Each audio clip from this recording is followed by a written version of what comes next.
Welcome to ValuNation, where home values, market trends, and real estate hot takes collide. I'm Charlie Johnson, and every episode, I'll sit down with industry pros to break down what's happening in the housing market. So grab your overpriced coffee, refresh that Zillow page, and let's talk real estate without the snooze fest. This is ValuNation.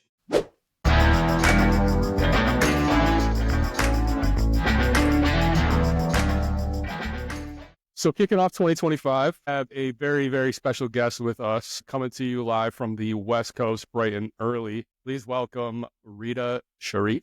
And I got the last name correct, right? You did. That's all right. Pretty good. No, I appreciate it. Very, very excited to be part of the podcast and to chop it up with you guys. Yeah.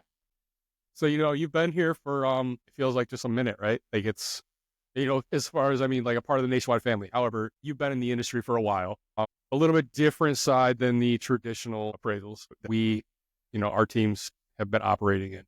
But, why don't you give us a little bit of background on yourself and let the people know who are we talking to? We got the SoCal guy from what I remember from our very few conversations, right? You, is it born and raised in Dana Point? I was raised in Dana Point. Yeah, starting when I was about 8, lived in New Jersey before that. Big culture shock then. Okay, got it. Very big, and I'm my background is Arabic, and so my parents were both immigrants, and got to grow up in Southern California, hence the Valley accent that my wife tells me that I have, which is fine. I mean, after all these years, I've accepted it. But grew up in Dana Point, California. It's right a southern-facing town, which is perfect for swells in Southern California. Got to listen to the foghorn every morning, waking up, going to school, going surfing, and before school, we had a surf team at my high school, which is something different. Cool. So What's your guys' mascot? Is it the Dolphins? Yep, we are the Dolphins, the Dana Hills Dolphins. It's spot on. That's spot on for the area, man. Like, yeah.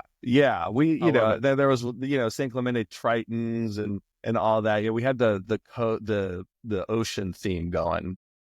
I hear you. But yeah, I'm giving you a little.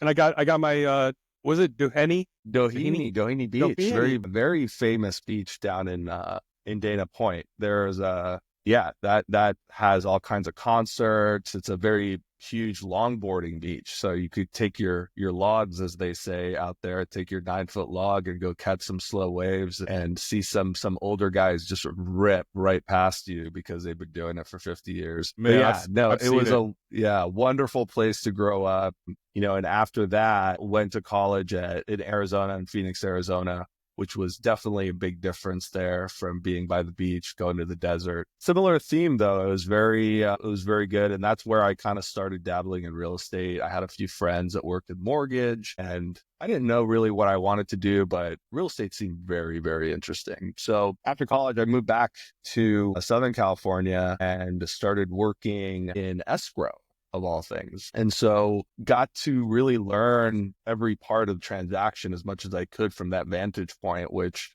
as an escrow officer, you're really conducting transactions. So you're making sure you're hitting every mark as you're going through the real estate transaction. So that really exposed me to a lot of different things. So worked as an escrow officer, worked as a trainer, worked with North American Title and Lennar, the builder, to kind of educate their construction teams about what the escrow process is. Big builder. Builder. Yeah. Dove really deep into title, because that's one of the biggest concerns for them and when they're originating.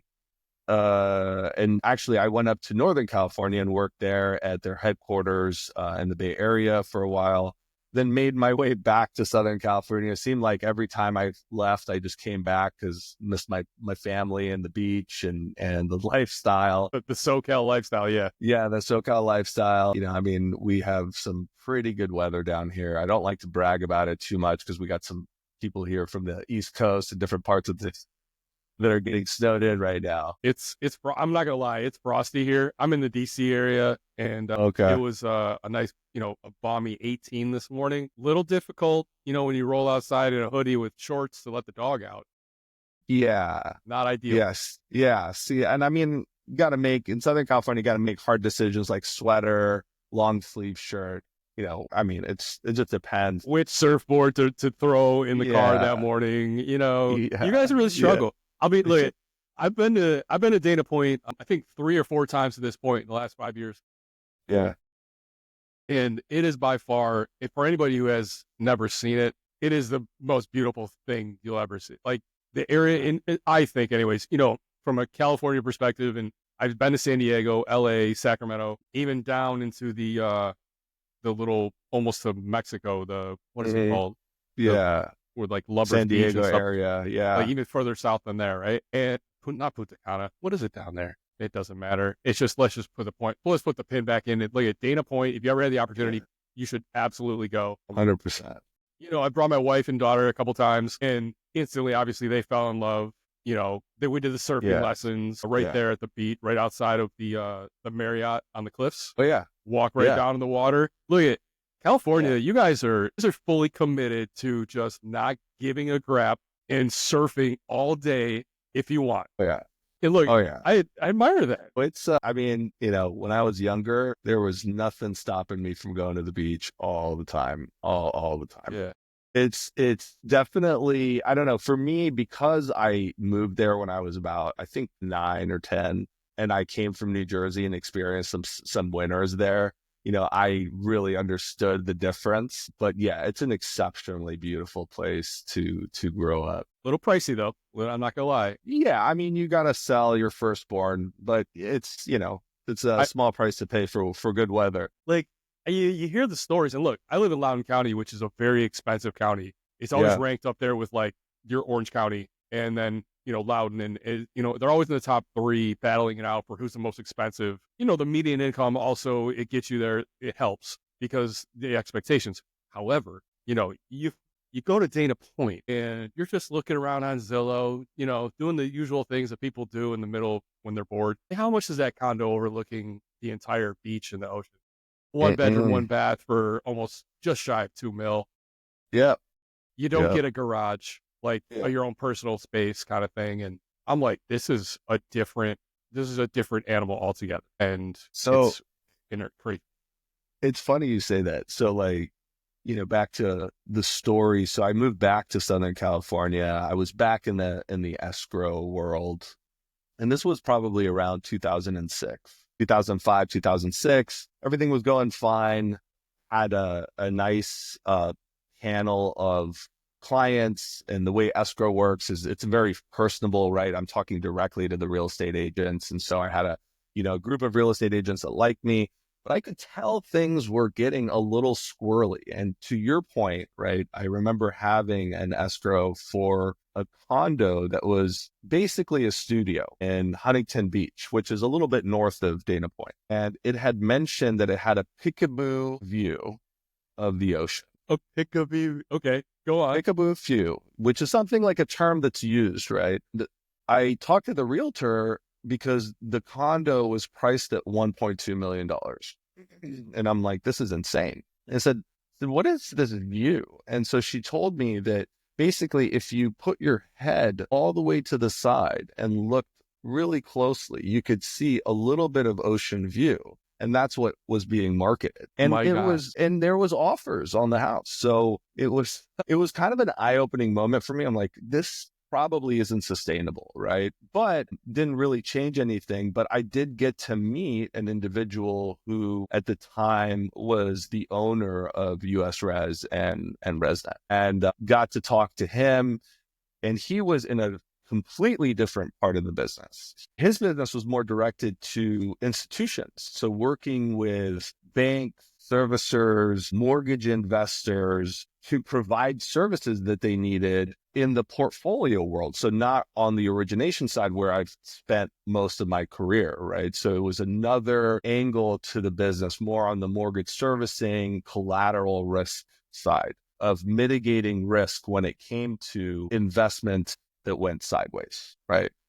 Which is just part of the business. A lot Yeah, of the unfortunate people, side of the business, right? It's not correct, one that we've had to dabble in from as a company. correct, yes. But as I've kind of spoken to other people, foreclosure is an unfortunate part of the business, right? But at the end of the day, it's a financial tool because and it helps both the homeowner and the lender resolve that potential loss and that potential risk in their portfolio. So then, they can both walk away saying, okay, we've remedied this uncomfortable, unfortunate situation the best we can. And so it's always been part of the business, right? Not a very talked about part of the business, but part of the business nonetheless. And there's a lot of different services that are provided around it, right? There's the valuation risk. So assessing the property, making sure that the property isn't a nuisance in the neighborhood. A lot of these companies that we work with don't really have the infrastructure to manage an actual real estate property. They're really managing a loan, right? They're managing a loan, payments, escrow, taxes, things like that. When it comes to a property, as you can imagine, when you own a property, if you don't mow your lawn, the city might come out and fine you because, you have an overgrown lawn. So these are the little activities that need to happen. So we actually provide those activities. And in the course of this company starting to do these services, they developed software that basically became a case management software to complete these services.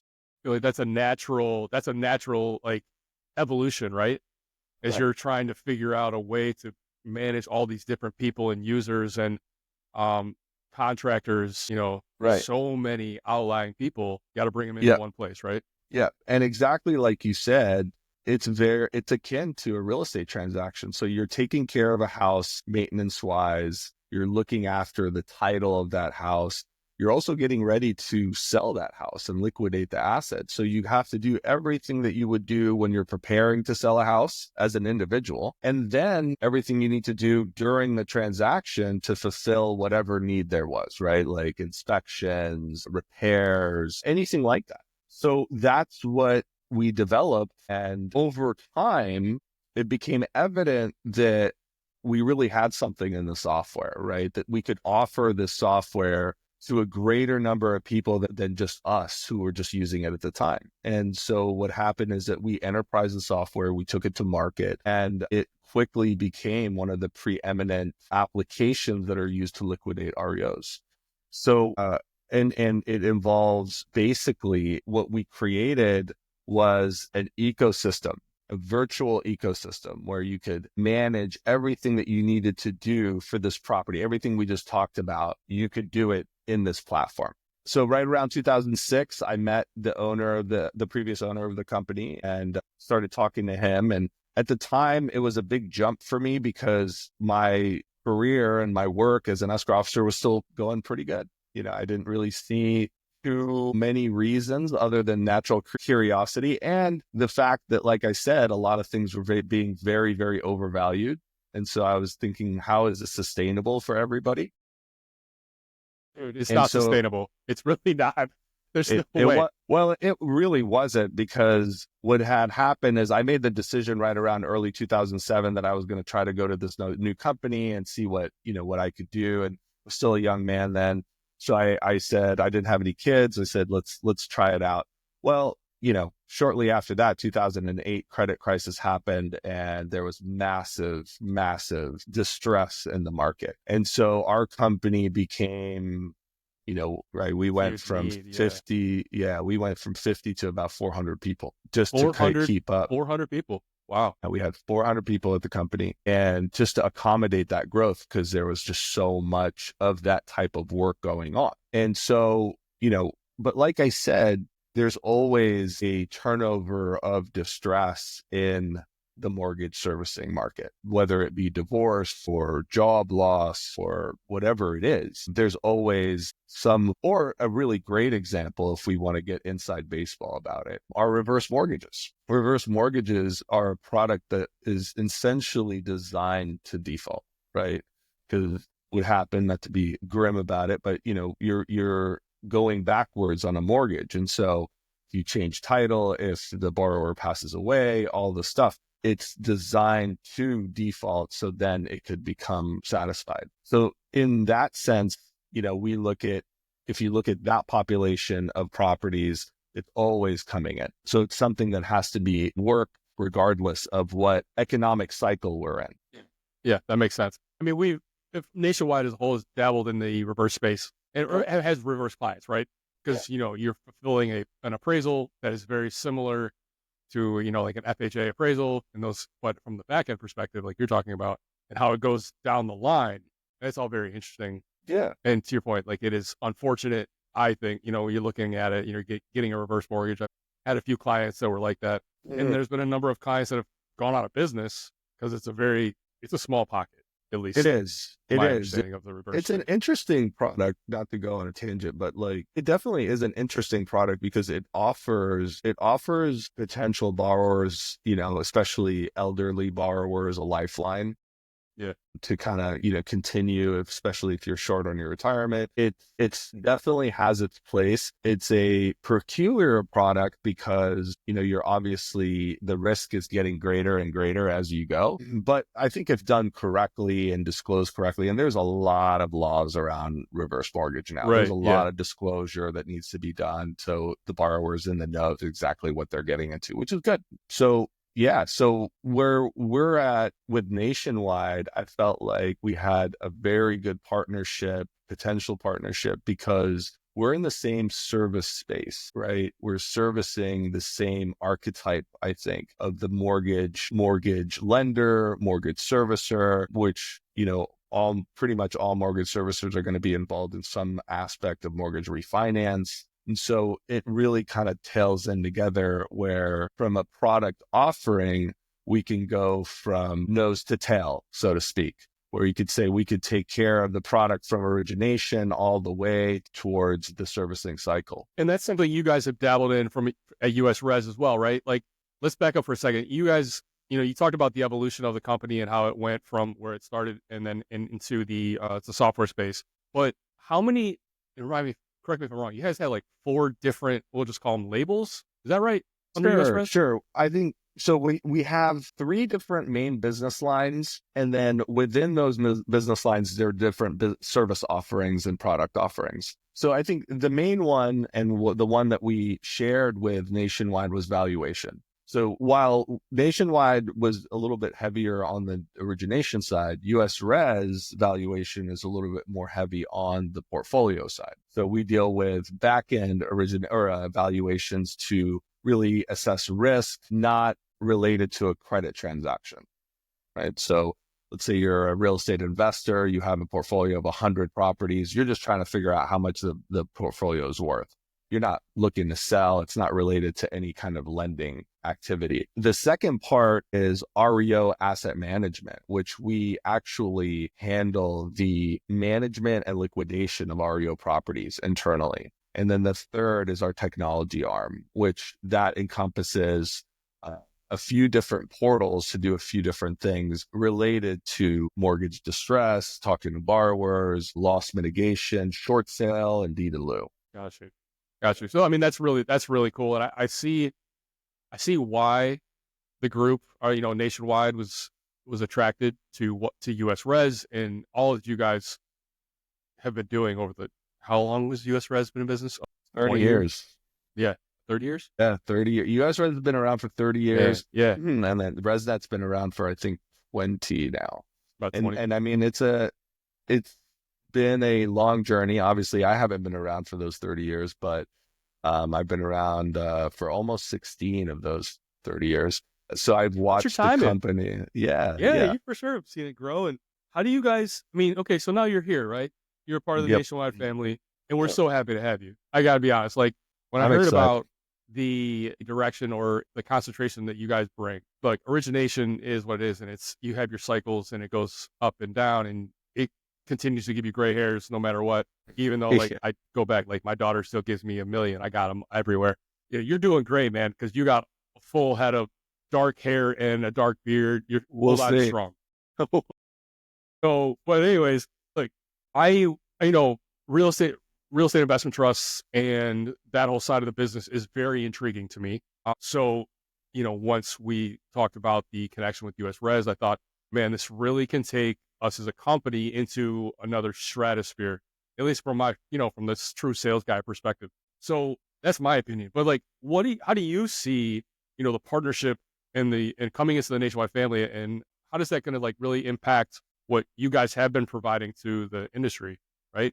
And like, how can it grow? I guess is what I'm getting at. Yeah, I think the one of the keys that right off the bat was very obvious was that we had very similar cultural customer service centric views, right? USRES and ResNet has always been customer first mentality, has had a customer first mentality where we really look to satisfy the customers that we have before anything else because we want to build. And that's really reflected in some of the business that we've had. We've had some clients, some very, very notable names in our industry working on our platform, working with our services for 15, 16, 17 years, which is Yeah, that's awesome. just amazing because Yeah, you know what kind of turnover has happened in those businesses. And yet that mentality of customer first, I saw that right away. I think we saw that right away in Nationwide. And then we started seeing that the coverage of Nationwide and the profile of their clients also closely resembled what our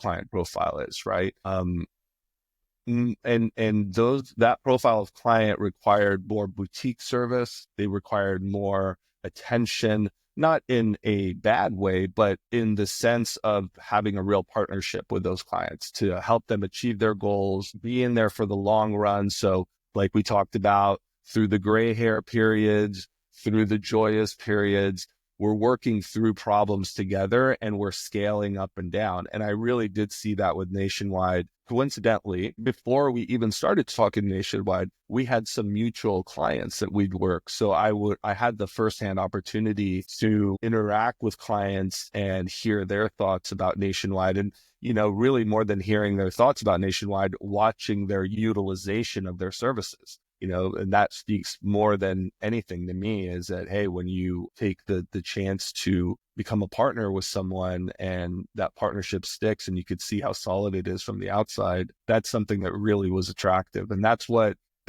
of the biggest things that I see. I think that we definitely have work to do to educate our collective client base about what it means now with our new services and new products and everything that we have to offer, because that's been, and I'm not going to speak for Nationwide on this, it's been definitely a challenge for us, right? Like, how do you market your company correctly when you do more than just one thing?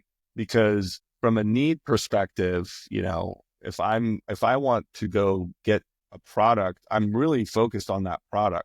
It's going to take something creative for me to realize that there's other things going on from the same provider of the one product that I need. And so I think that's kind of the uphill climb that we have is educating, but it's going to be fun. I think that, again, the individuals involved, I've had amazing conversations, and really exciting stuff about how we can bring more value and more productivity to our clients. 100%, man. I fully agree with you on the education piece. We could talk forever on that, just even educating the people on the origination side and how we've been trying to set up our new marketing messages. Here's some new offerings. We've stood up other products in the past that we've talked about on the show as well, like the alternative valuations division with Mike Kirk and them, and in trying to sell and present an offering or a solution rather that these guys can use. It's not just the 1004, right? 1004 is 1004 is 1004, like we always joke around. Like, but there's so many other cool, um, cheaper, faster, stronger kind of products that are out there that, we're trying to educate people on.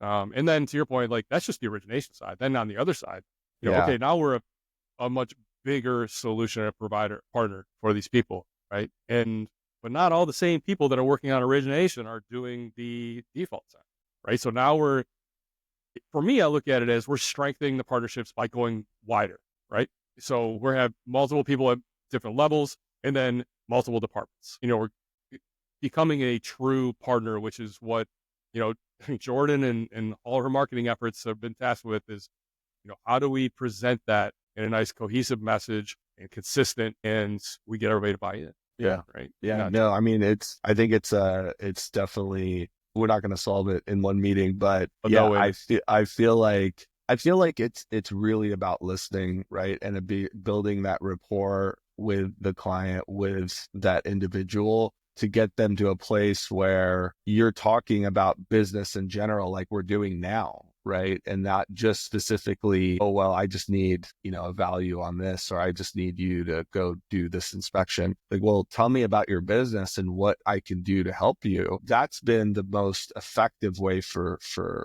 me, at least in my career, is just listening, just listening, having genuine curiosity in what the issues are and what their processes are, to say, okay, well, I think this might work for you, or being honest on the other side and saying, I don't think any of our products really apply here, but, let me refer you to somebody that I know, and move on like that. Because I think genuinely becoming a resource, and this is another thing that I saw as a similarity between NPAS and USRES and ResNet, is that, the highest, I think, compliment I can get from any client is when they call me and say, hey, I want your opinion on something. Well, yes, absolutely. I love It's those. And like someone sends me a it's the text, best. that's the Yeah. best because you are their go-to. And that means you have established a very strong partnership and relationship with those people. Right. Right. And then you can, and the gravity of that is definitely not lost on me, where when that happens, I take that very seriously. I want to be there for my client. I want to be honest. I want to be forthcoming about what, the goal is. And so that's the best currency, I think, to get those things done. But those things take time, right? It takes time to get to know someone, to open up that door, to find, like interests and like, goals. So, but like I said, I think this partnership opens up the door to those types of relationships. Just a matter of getting it knocked down, right? Yeah, absolutely, man. Like knocking those walls down. Like you, I've built my career and successes on achieving those kind of relationships with different people at different lenders and different institutions, and um, that consultative kind of approach, right? I'm not going to just walk in and sell you every single thing that we have on this piece of paper. Like, I'm not even going to bring it out. Like, let's talk. Like, how do you guys operate? Where are through those kind of conversations? And this is not for everybody from a salesperson perspective, right? Of But having course. those combos and like, is there a hole that I can fill? And to your point, literally at the end saying, you know what, everything sounds like it's running really good. I don't know that I can truly help you today, but you know, I'll keep you in mind in the future, or, hey, here's Yeah. somebody else that could probably help you right now with something that I can't offer. It goes a long way. It's just like people having, just like you said, right now, just people having a general conversation, talking through just what are you doing? Who's your favorite team? What do where do you like to go eat? Are you married? Do you have kids? Things like that. Like a lot of that stuff gets lost in the sales process now. So many Right. people are so eager to walk in the door and just beat someone over the head with a product that they don't need, and it doesn't go anywhere. And that's why there's so much fallout in the sales arena. People turning and burning, going to a different company, thinking that, especially in our industry, account executives, there's some, and you see them, they bounce ship every year, every January, February. Their Yep. LinkedIn is updated, right? Because they Yep. think it's going to be a little bit greener there. But ultimately, the problem is their approach. Yep. Yep. And Well, I've seen it. I'll quote, send a shout out to our CEO, Shri. I've heard him say this multiple times, and it's really is a thought provoking comment, is like, what are you solving for? 100%. What is the problem that we're solving for? And if you're trying to shoehorn products to a client that doesn't need them, I mean, even if you get the product in, it's going to be short lived. Yeah, and they kind of lose your respect too, right? Like maybe they'll just say yes just to appease you in the moment because they're getting uncomfortable. You're not getting the message, right?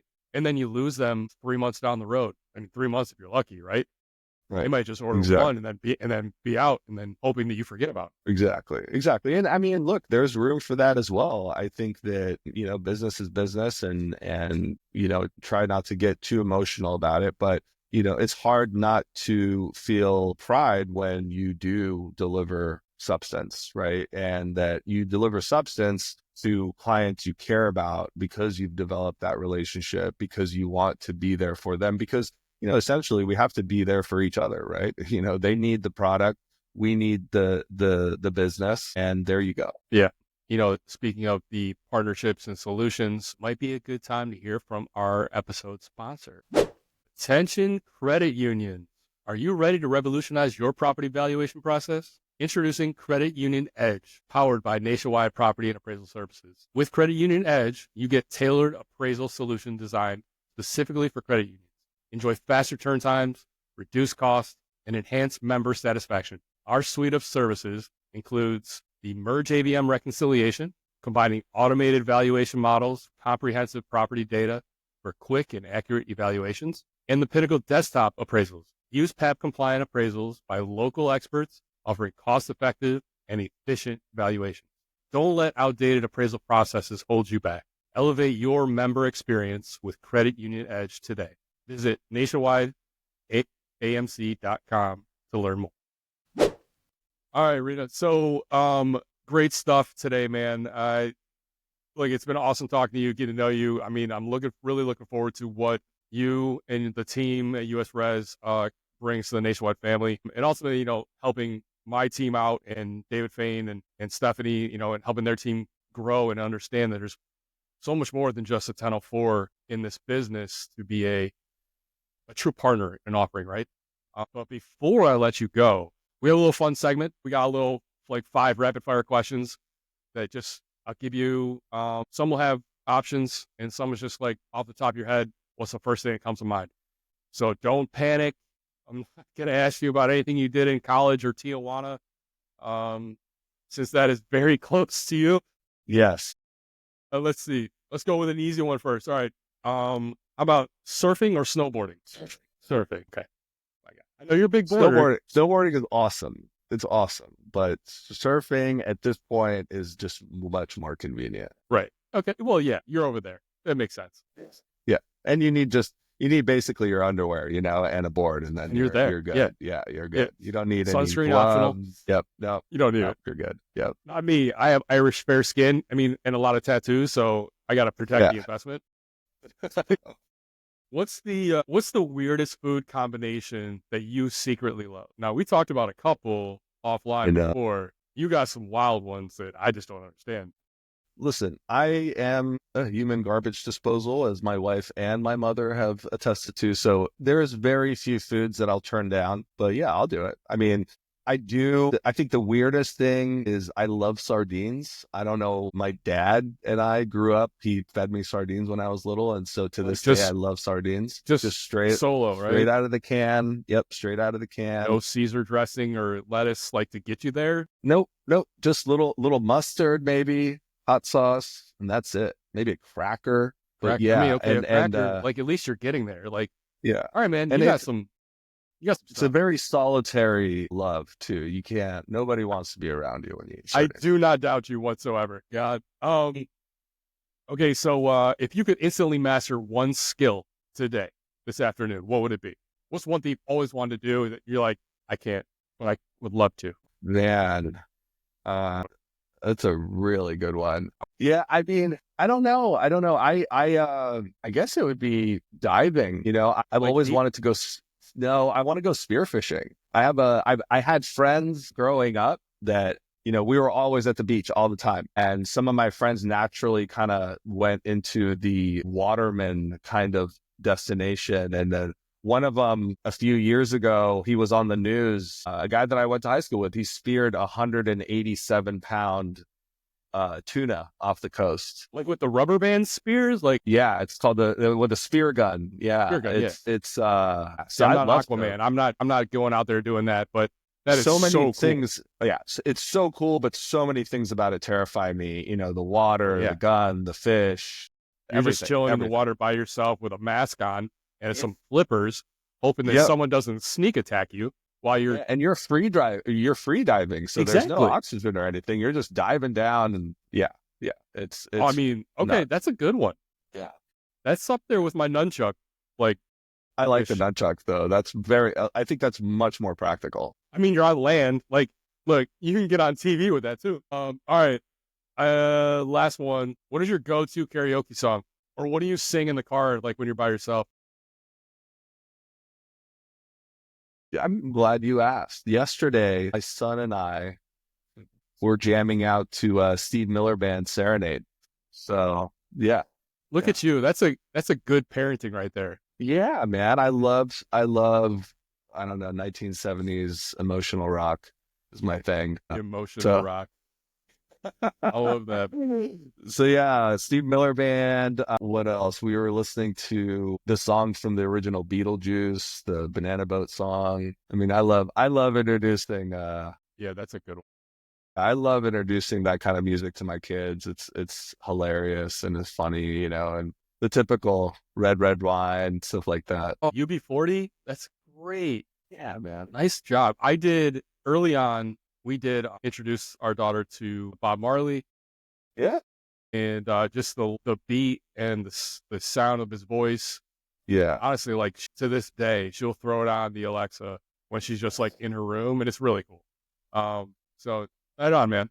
Good for you. It depends, right? We have, just to be honest, we have listened to some Rage Against the Machine on the way to some baseball games and some flag football games. It's just the right tone for the right environment. Absolutely. That's a good flex. Rage Against the Machine. If you're not ready to throw some smoke from the mound with the Rage Against the Machine, I don't know what's going to get you up. Yeah, that's right. That's right. All right, man. Well, you've been fantastic. Again, so happy to have you in the group, part of Nationwide. Appreciate the time today. So go back, enjoy the rest of your day, and we'll talk soon, I'm sure. Likewise. Thank you so much for your time. Really enjoyed the conversation. Look forward to what we're going to do in the future. Yeah, man. All right. Talk to you later. And that's a wrap for this episode of ValuNation. But let's keep the conversation going. Follow us on YouTube, Instagram, Facebook, and TikTok at ValuNation Podcast. For market updates, behind-the-scenes clips, and the occasional real estate meme. I've got a lot of them. Got a question or a wild housing market story? Drop us a comment or DM. We just might feature you in the future episode. Catch you next time on ValuNation, where insights always hold value.